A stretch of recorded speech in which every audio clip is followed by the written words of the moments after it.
बिस्मिल्लाहिर्रहमानिर्रहीम। अल्लाहुम्मा सल्ली अला मुहम्मदिन व आलि मुहम्मद। अस्सलामु अलैकुम। पंजतन पाक के सदके अल्लाह आप सबकी जायज़ और शरई हाजात को पूरा करे।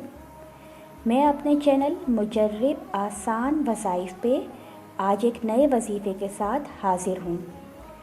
आज का मेरा वजीफ़ा औलाद की सेहत और खुशहाली के लिए है। जैसे कि अल्लाह कुरान पाक में इरशाद फरमाता है, वस्तईनु बिस्सब्र वस्सलात, यानी कि सब्र और नमाज से मदद मांगो।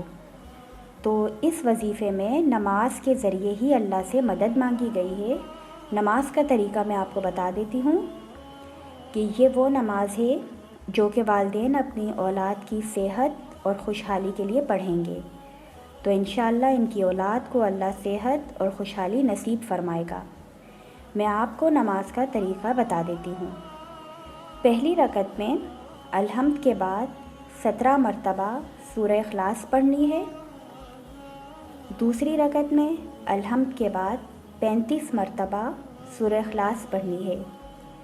नमाज ख़त्म करने के बाद तस्बीह फ़ातिमा पढ़ें और उसके बाद बच्चों के लिए दुआ करें, उनकी अच्छी सेहत और खुशहाली के लिए दुआ करें। इंशाअल्लाह अल्लाह आपकी हाजत ज़रूर पूरी करेगा। आमीन।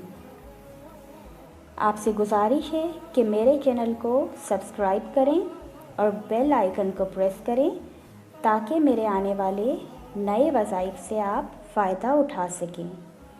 अल्लाह हाफ़िज़।